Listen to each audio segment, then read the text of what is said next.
Bonjour à tous, bienvenue dans cet épisode de Gonbe. Aujourd'hui on va parler rapidement d'un drama que j'ai vu cet été. Et aujourd'hui donc on va parler de Reflection of You. En français, reflet de toi. Parce que ton reflet ça aurait été Your Reflection, j'imagine. C'est vraiment une de ces séries qui me laisse en colère. Comme Interstellar ou le film The Call avec Park Shin-hye. Genre 3 jours après, je suis encore en train de me dire mais qu'est-ce que j'ai regardé quoi. Heureusement que la gabelle n'existe plus parce que je n'aurais jamais pu me permettre financièrement de regarder tout ça. Et je préfère vous dire que si vous écoutez jusqu'au bout de l'épisode, je vais spoiler des éléments majeurs de l'intrigue et vous gâcher le visionnage de plus de 16 heures de contenu. En plus, genre le dernier épisode fait 1h30, donc ne vous inquiétez pas, je vous dirai quand ça deviendra spoilant. Si jamais vous aviez envie de passer une mauvaise soirée 16 fois de suite. 16 épisodes. En plus, ça partait plutôt bien. J'avais rien d'autre à voir après une autre déception dont on parlera bientôt. Donc j'ai navigué, j'ai trouvé un drama de 2021. Et comme j'ai environ 258 dramas de retard, je me suis dit que c'était peut-être quelque chose qui était passé sous le radar. Et le pitch avait l'air pas mal. Lorsqu'une jeune femme brillante qu'elle a connue dans le passé et qui n'est plus que l'ombre d'elle-même refait surface, une peintre à succès voit sa vie rêvée basculer. Un drame de vengeance houleux avec Ko Hyung-jung de Dear My Friends, que j'ai pas vu, et Shin Hyun-bin de Hospital Playlist que j'ai vu et qui est très bien. Mais quel bonheur! J'adore les histoires de vengeance, de secrets et j'aime beaucoup la peinture. Let's go! En plus, après des dramas comme ça, tu te dis ma vie elle est plutôt pas mal finalement. Mon voisin pourrait fomenter une rancœur à mon égard et élaborer un plan pour détruire ma vie tout entière parce qu'un jour j'ai pris le dernier petit Louis à la cantine en 1997. Alors c'est quoi le résumé? Parce que bon, en vrai, à lire ça, on n'a pas trop d'idées de ce qui se passe vraiment. Jung Hee-joo, après avoir vécu une jeunesse difficile, dans la pauvreté globalement, est maintenant une peintre et une romancière à succès. Mariée à un riche héritier et mère de 2 enfants, sa vie semble parfaite. Mais malgré tout ça, elle s'ennuie de son quotidien dénué de sens. Bon, c'est pas trop ça, mais bon. En même temps, 16 épisodes plus tard, je la comprends vraiment, parce que son quotidien, c'est pas qu'il est dénué de sens, il est dénué de joie. Un jour, un incident se produit à l'école de sa fille, et elle rencontre alors Gu Hye-won, une jeune professeure d'art qui ressemble étrangement à la jeune femme, pauvre mais fière qu'elle a été. Enfin, elle la rencontre, elle la revoit quoi. Et peu à peu, tandis qu'un passé trouble remonte à la surface, Jung Hee-joo va se rendre compte que son monde n'est pas aussi beau que ce qu'elle s'efforce de faire croire. Enfin, le public va se rendre compte, elle, je crois qu'elle a carrément conscience que sa vie c'est de la merde, mais bon. Allez, je vous résume le drama tout entier en une phrase. Gu Hye-won est un personnage délirant, elle a une vie de merde et elle décide de gâcher la vie de Jung Hee-joo. Voilà. Je vous l'annonce, quasi tous les personnages sont des personnes très toxiques, avec des gros problèmes de communication et de remise en question d'eux-mêmes. Petit disclaimer, ce que vous entendez en fond, c'est, comme d'habitude, Petit disclaimer, ce que vous entendez potentiellement en fond, c'est ma chienne Odyssée qui ronfle. Voilà. Donc en gros, l'histoire de ce drama, c'est que Jung Hee-joo, elle a une vie pourrie qu'elle a pu changer en se mariant, mais elle s'est récupérée une vraie belle-mère de drama coréen. La belle-mère, la belle rouge de drama coréen, vous voyez. Elle envoie la fille de Hee-joo, qui s'appelle Lisa, étudier au Royaume-Uni, et après elle renvoie la femme de ménage, parce que bon, faut bien qu'Hee-joo elle s'occupe, alors le ménage et la cuisine c'est déjà pas mal comme loisir. Mais quelle autre aspiration pourrait-elle avoir dans la vie ? Son mari, en plus, à cette époque-là, était très pris par le travail dans l'entreprise familiale. Donc Hee-joo, elle a décidé d'apprendre la peinture et elle a rencontré Hana, qui était super mignonne et douée il y a genre 8 ans. On va l'appeler Hana tout le temps, mais on se rend assez rapidement compte que Gu Hye-won, Hana, c'est la même personne. Et dans ce délai, il s'est passé quoi ? Hana, franchement, ça devait être une super prof parce que Hee-joo, c'est devenu the peintre to be. Elle est exposée, elle vend des tableaux, elle fait des livres et tout, success story de ouf. Mais elle a disparu de la vie de Hee-joo, cette Hana. Bon, on verra plus tard. Lisa, la fille de Hee-joo, est également retournée en Corée depuis le Royaume-Uni. Elle a l'air en pleine crise d'adolescente sous stéroïdes. Bon, en même temps, quand t'as passé ton enfance dans un pays sous la pluie, à manger des puddings, je sais pas. Elle est narcissique sur les bords et sa meilleure amie a l'air d'être un peu son faire-valoir en plus de faire ses devoirs à sa place. Lisa, elle a pas l'air très fun, franchement. Et maintenant, en plus de sa fille, Hee-joo, elle a un fils qui a l'air d'avoir quelques problèmes de santé, liés notamment à la digestion. J'ai oublié le nom de son fils. Hosu.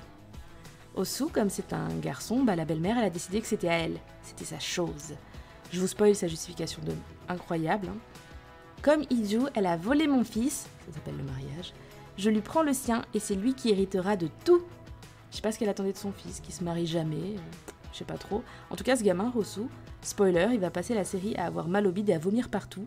Parce que d'un côté, il y a sa mère qui essaye de temporiser, de le faire bouffer sans lactose, sans gluten, etc. Et mamie qui dit « C'est mon petit-fils à moi, je fais ce que je veux !» avant de lui faire bouffer un régime composé essentiellement de crème glacée.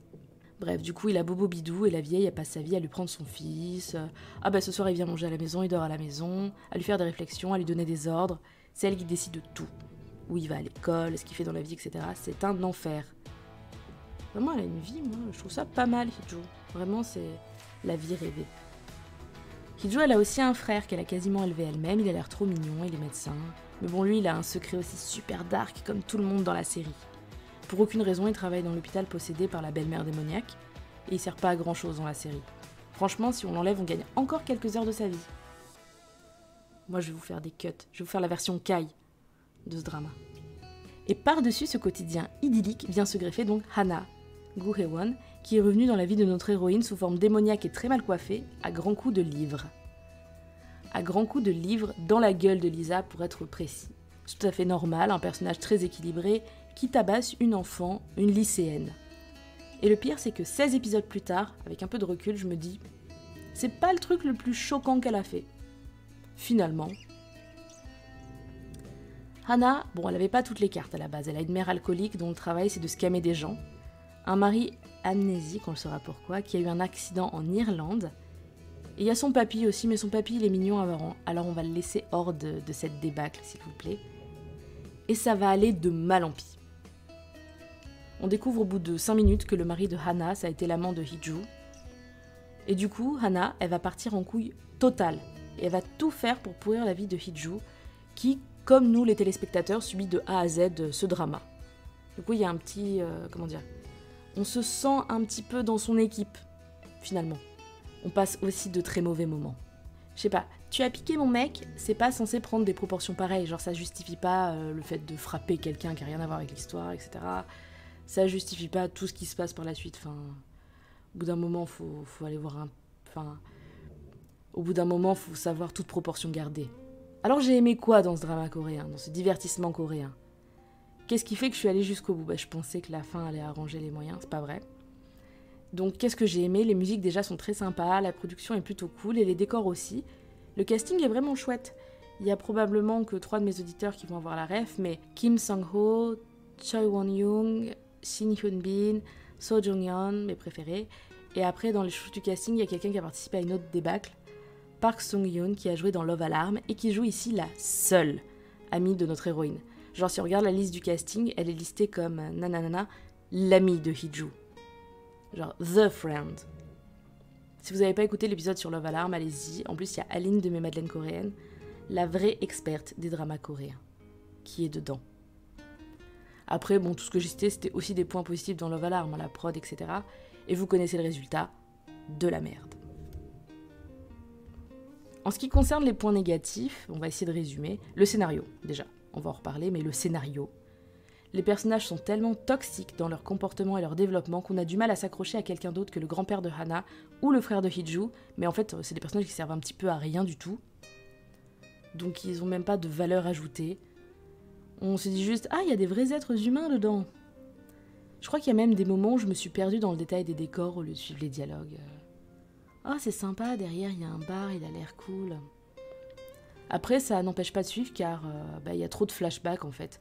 Plus précisément, il y a trop souvent les mêmes flashbacks avec juste une seconde rajoutée, un petit changement de point de vue, etc. Et je pense que si on cut toutes les redites en général, toute la paraphrase, on va arriver à cet épisode. Surtout qu'on tourne en rond, c'est bien trop long. Il y a des dramas d'8 épisodes, ça aurait peut-être mieux marché, j'aurais peut-être mieux aimé, je sais pas. Mais un flashback, ça fonctionne si t'as plusieurs saisons, pas mal d'épisodes, etc. Que tes souvenirs commencent à dater, mais là, quand t'as le même flashback à chaque épisode, au bout d'un moment, t'as compris ce qui s'est passé, quoi. Enfin, arrête. J'ai compris. On a tous compris. C'est sous-estimer ton public, et c'est sous-estimer sa capacité à suivre un scénario qui, encore une fois, tient sur un post-it. C'est une phrase. Alors, sur My Drama List, moi j'ai mis 3,5 sur 10, mais je vois bien qu'il y a une moyenne de 7,4 sur 10. Et Love Alarm, d'ailleurs, a une moyenne de 7,3 sur 10 sur My Drama List. Ça reste cohérent, il y a un public pour tout. Moi je connais des gens, ils dépensent de l'argent pour lequel ils ont durement travaillé pour s'acheter des Chamonix à l'orange. Vous voyez ? Moi, j'aime les figolus. Voilà, chacun ses goûts. Voilà, il y a des gens qui auront sûrement adoré ce drama. J'ai vu des gens lui mettre 10 sur 10 et laisser un commentaire de 8 pages en mode « Franchement, c'est la réalité, c'est une romance douce amère, c'est génial ». Je l'ai lu, et le commentaire, j'ai fait « Oui, je comprends pourquoi tu as aimé ». Ce n'est pas mon cas. Je ne te jugerai pas. Je vais spoiler l'histoire de 2 personnages pris au hasard pour que vous compreniez à quel point tout le monde est giga toxique dans ce drama. La belle-sœur de Hee-joo et le mari de Hana. J'ai pas du tout pris au hasard, ok, certes. Mais n'importe quels 2 autres personnages pris au pif, ça donnait à peu près le même résultat. La belle-sœur de Hee-joo, c'est la sœur du mari de Hee-joo. C'est-à-dire, c'est la fille de l'horrible belle-mère. Et comme c'était une fille, sa mère la trouve super nulle. Pourtant, la meuf, elle est neurochirurgienne et tout, mais sa mère la trouve inutile, grosse et laide. Et surtout, elle le lui dit souvent et clairement. Cette nana, elle s'est mariée avec un connard qui la tabasse, et attention, tout le monde sait ce qu'elle vit. Mais son frère, donc le mari de Hee-joo, il dit « elle est forte, elle veut pas qu'on l'aide ». Quand Hee-joo dit « bon là, va falloir qu'on fasse quelque chose, ça craint, faut l'aider quoi ». Il dit « non, elle est forte, elle ne veut pas de l'aide ». Bon, d'accord. Sa mère, elle trouve que c'est bien fait pour sa gueule parce qu'elle a refusé un mariage arrangé, donc tiens, prends ça dans les dents. Vraiment, avec une famille comme ça, t'as pas besoin d'ennemis. La meuf ne finit par s'en sortir que pour une seule raison. Tenez-vous bien, Hee-joo fait tomber son affreux mari du haut d'un immeuble en ruine. Et pour le coup, c'était vraiment un accident. Parce qu'en fait, ils se sont rencontrés en haut d'un immeuble en ruine parce que le mec voulait blackmail Hee-joo. Et elle a dit un truc qui la trigger. On a des preuves que tu tapes ta femme. Du coup, il a essayé de la choper, de l'agresser, et elle s'est débattue, et il est tombé. Donc vraiment, le mec, il est affreux, genre de A à Z. Il est horrible. Donc franchement, c'est vraiment la belle famille de l'année. Je comprends pourquoi Hee-joo, à un moment donné de sa vie, elle a eu besoin d'une échappatoire. Bon, certains choisiraient le divorce. Elle, comme elle a vécu dans la pauvreté, elle est restée, bon, soit. De toute façon, il faut bien trouver des excuses au scénario du drama. Tout ne peut pas être justifié par la forte teneur en scénarium. Ce n'est pas une ressource illimitée sur Terre. Puis ça se trouve, le scénariste, il était en grève. Je sais pas. Bref. Le mari de Hana. Alors lui, il s'est marié avec Hana parce qu'elle voulait des facilités administratives pour partir à l'étranger. Il a dit « ouais, ok, vas-y, on le fait ». Mais en fait, en vrai, il était amoureux de Hee-joo en sachant très bien qu'elle était mariée et tout ça. Ils sont partis ensemble en Irlande. Une situation un peu pourrie en vrai, un peu merdique. Et à un moment, Hee-joo, elle a voulu le quitter, mais il n'était pas du tout d'accord. Il n'était pas du tout d'accord au point qu'elle l'a drogué et elle a pris son passeport pour être sûre de pouvoir partir et qu'il ne la suive pas. Au début, on se dit « waouh, c'est vachement overkill comme façon de quitter quelqu'un ». Elle abuse Hee-joo. Mais en fait, à ce moment-là, il y a eu un accident. C'est le mari de Hee-joo qui l'a renversé exprès en voiture. Ce mec, il est très zen quand même, visiblement, je sais pas. Ah ouais, tu te tapes ma femme, je te tue. Bon. Et le mec, il est resté dans le coma 1 milliard d'années, il est revenu, il était amnésique. L'amnésie, un grand trope de drama coréen, ça aussi. Et quand il a retrouvé la mémoire, qu'il s'est souvenu que Hee-joo l'avait quitté. Quand la mémoire est revenue, il s'est souvenu qu'il était avec elle, mais aussi qu'elle l'avait quitté. Il a dit non, on sera ensemble pour toujours. Et quand Hee-joo lui a dit écoute, arrête de me suivre partout, c'est fini. Mon mari est au courant, mon mari m'a pardonné, on essaye d'avancer et tout ça, voilà. Désolé. Il essaye de la tuer, voilà. Évidemment, quand on veut quitter quelqu'un, la seule façon de, c'est moi ou personne d'autre, j'essaye de te tuer. Et finalement, Lisa, qui passait par là, lui plante un stylo dans la carotide pour sauver sa mère. Et Hee-joo s'enfuit, laissant tout le monde croire qu'elle s'est barrée avec son ancien amant, alors qu'en fait, elle s'est juste débarrassée du corps et elle a disparu pour protéger sa fille, pour pas que sa fille se dise « Tiens, le stylo dans la carotide, c'était peut-être ça qui fait qu'il a disparu, le gars. » Je sais pas. On se retrouve avec un quiproquo horrible où tout le monde croit que Hee-joo s'est barré avec son ancien amant et a abandonné sa famille, alors qu'en fait, pas du tout. C'est bien compliqué quand même. Je veux dire, communiquer, ça peut résoudre des situations, mais finalement, ne pas communiquer. Ça fait 16 épisodes de plus d'1 heure, c'est aussi intéressant, vous voyez. Hana, au final, elle a jamais été en couple avec ce gars, et quand il l'a quitté, elle est partie en nouille totale, Et quand il est devenu amnésique, elle a voulu profiter de lui, en lui faisant croire qu'ils étaient mariés et tout machin. Quand il a retrouvé la mémoire, c'était pas beaucoup mieux. Et personne fait des choix constructifs dans cette série. Personne fait des choix sains. C'est assez frustrant. Par exemple, le mari de Hee-joo, là, rien qu'avec ce que j'ai dit, on sait qu'il s'en fout que sa sœur se fasse violenter, et il a roulé sur la main de sa femme. Donc bon, il fait le gentil, mais vous voyez que chaque personnage, au final, Hee-joo, c'est un des plus équilibrés. On commence à comprendre pourquoi elle a fait certains choix, même si ça ne se justifie pas forcément. Et tout le monde a un happy ending, sauf elle. Et son ancien amant qui est au fond d'un lac. Voilà. Parce que le stylo dans la carotide, tout ça. La fin, elle est improbable, elle est ridicule. Enfin, regardez pas ça. Si vous voulez une bonne histoire de vengeance, regardez The Glory. Voilà, c'est sur Netflix aussi d'ailleurs. Et franchement, jusqu'à la fin, je me disais ça va être cohérent, la fin, elle va sauver le truc. Mais pas du tout. Hannah, elle harcèle tout le monde, elle brutalise tout le monde, elle encourage du harcèlement scolaire et tout. Hein. Et derrière, elle se chope sa vie rêvée de peintre à succès. Il y a un côté où sur la dernière demi-heure du drama, leur vie s'inverse plus ou moins. Je sais pas trop. Mais gagnez du temps, enlevez ça de votre watchlist si ça y est. Et la semaine prochaine, je vous fais un récap de ce qu'est une belle-mère de drama coréen. Voilà, parce que depuis le temps que je vous dis que je vais vous parler des gros clichés qu'Aline appelle le cahier des charges du drama coréen, je vais en profiter. Et je vais vous conseiller un drama merveilleux que j'ai beaucoup aimé, Mamma Mia la Fragola. Ouais, c'était un indice. Voilà. Bon, sur ce, je vous laisse et je vous dis à la semaine prochaine. Et en attendant, n'hésitez pas à aller gratter un peu sur le label Podcut, car Gonbe est un podcast du label Podcut et il y a beaucoup d'autres choses à aller écouter, notamment quand je disparais pendant 4 mois parce que le travail. Mais voilà, il y a des gens qui arrivent très bien à équilibrer tout et à publier des podcasts, donc allez les écouter. Et si vous voulez, le label Podcut a un Patreon avec plein de petits contenus bonus dessus, comme une playlist mensuelle, comme plein d'articles, etc. Donc n'hésitez pas. Voilà, je vous dis à bientôt, enfin mercredi du coup. Bye bye.